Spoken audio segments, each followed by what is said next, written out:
नमस्कार दोस्तों, मैं नरेंद्र शिवरे आपके अपने YouTube चैनल साइंस ऑफ सनातन में आप सभी का स्वागत करता हूं।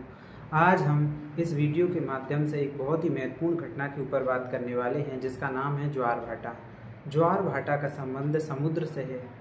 हम समुद्र के किनारे जब रहते हैं तब एक बात के ऊपर ध्यान देते हैं कि जो समुद्र का जल है वो बड़ी बड़ी धाराओं के माध्यम से आकाश की तरफ उठता है और तुरंत बाद ही थोड़े ही क्षण में वह जल धरती की ओर आने लगता है।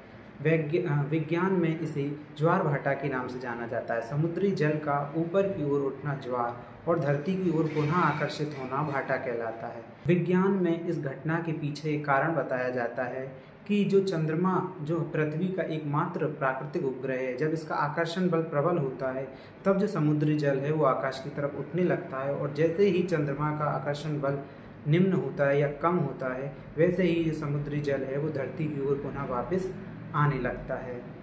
इसी घटना का उल्लेख हमें हमारे धार्मिक ग्रंथों में भी मिलता है। हमारे धार्मिक ग्रंथों में एक महत्वपूर्ण ग्रंथ है जिसका नाम है रामचरितमानस। यह ग्रंथ आज से 500 वर्ष पूर्व गोस्वामी तुलसीदास द्वारा लिखा गया है।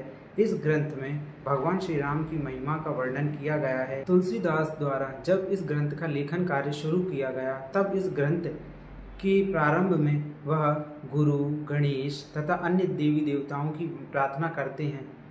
अन्य देवी देवताओं की प्रार्थना के साथ ही वह साधु महात्माओं की भी वंदना करते हैं। इसी क्रम में वो दुष्ट एवं राक्षसों की भी वंदना करते हैं, जिनके उद्धार के लिए भगवान धरती पर अवतरित होते हैं। इसी क्रम में अगर हम आगे देखें तो हमें यहाँ पर कुछ चौपाइयाँ देखने को मिलती हैं जिनका संबंध ज्वार भाटा से है। यह जो चौपाइयाँ हैं वो कुछ इस तरह हैं। जग बहु नर सर सरि सम भाई, जे निज बाड़ी बढ़ई जल पाई, सज्जन सुकृत सिंधु सम कोई, देखी पूर्व विधि बाढ़ऊ जोई। अगर हम इसके अर्थ के ऊपर ध्यान दें तो गोस्वामी तुलसीदास जी कहते हैं कि संसार में जितने भी मानव हैं उन सब में बहुत से मानवों की प्रकृति कुछ इस तरह होती है जिस तरह की नदियों की होती है, जो कि अपनी तरक्की या उत्कर्ष पाकर उफनने लगते हैं। जिस तरह नदियों में जब जल बढ़ जाता है तो अपने किनारों को तोड़ देती हैं और तबाही ला देती हैं। इसी तरीके से मानव का स्वभाव बताया गया है।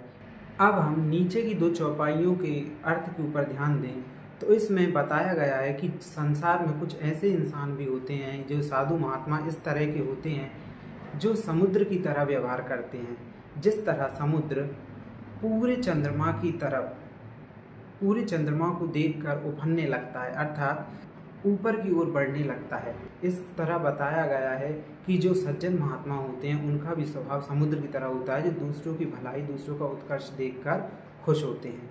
इस तरह देखा जाता है कि जिस तरीके से सरल शब्दों में इस महत्वपूर्ण घटना का उल्लेख हमारे धार्मिक ग्रंथ में किया गया है, जिससे हमें ज्ञान हो सके कि जो समुद्र का जो जल है वो धरती से ऊपर क्यों उठता है, इसका जो एकमात्र कारण है वो चंद्रमा बताया गया है।